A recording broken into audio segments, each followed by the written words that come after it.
ISIS with Democratic Congressman Adam Schiff, who is the ranking member of the House Intelligence Committee. Congressman, thanks for joining us. Your response to these dire warnings from the Cheneys? Well, first of all, you've got to give the Vice President credit for being able to say these things with a straight face, particularly to lay responsibility for the growth of ISIS and before ISIS, really Al-Qaeda in Iraq at President Obama's feet, when there's probably no one who was more of an architect of the disaster in the Middle East than Dick Cheney. But nonetheless, in terms of the threats that he's talking about facing the country, ISIS is really more focused on the quantity of attacks rather than the quality of attacks. They have not as yet tried to mount a major 9/11 style assault. That doesn't mean that can't change, and obviously we're very vigilant to any change in the nature of their plotting and planning. But I still worry more about Al-Qaeda, the remnants, the franchises like AQAP, that have shown more sophistication than ISIS in trying to pull off those big kind of attacks. The Vice President expressed concern about ISIS getting its hand on chemical weapons, nuclear weapons. Now, we have reports that ISIS used a mustard gas, a known chemical weapon, on Kurdish fighters in northern Iraq. Is there any intelligence that you know of suggesting that ISIS is trying to acquire nuclear or biological weapons or chemical weapons to use in the United States? Well, I think that the public reports of ISIS obtaining chemicals or using chemicals are very plausible.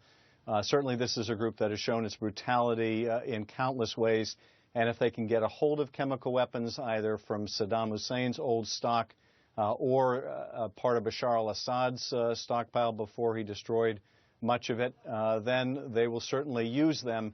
Would they use them in the United States if they had the opportunity? I'm sure they would. But that's a pretty difficult assignment to not only get a hold of those, but transport them in a way that would clandestinely get into the United States. So it's certainly something that we're going to make sure doesn't happen, do everything possible. But if they had the opportunity, they certainly have the will. Is ISIS capable of carrying out a large-scale mass casualty attack in the U.S.? You said they're focused on quantity, not quality. Could they do quality? Could they do a big, large-scale attack if they wanted to? Well, at the present, I would say probably not. I mean, the part of our infrastructure I worry about the most is still our aircraft. I don't think our aircraft are anywhere near as secure as they should be.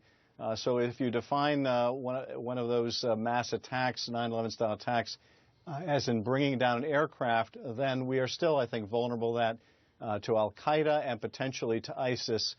In terms of a massive coordinated attack involving multiple aircraft, multiple targets, I don't think ISIS has that capability yet, mostly because they're so focused on trying to grab territory, hold territory. They're in the midst of a multi-front war right now.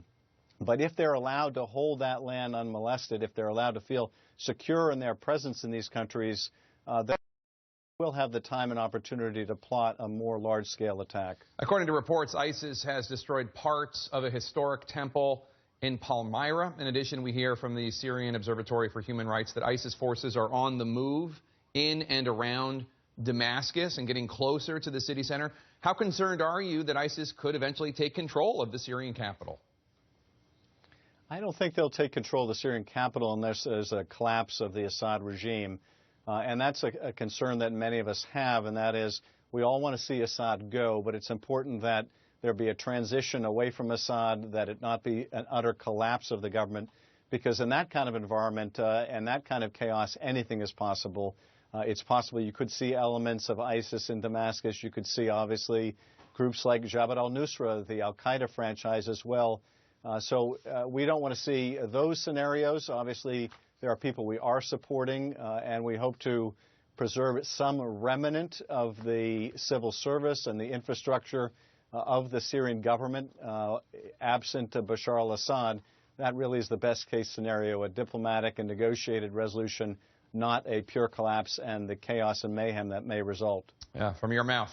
Congressman Adam Schiff, thank you so much. Really appreciate it. I hope you're enjoying it.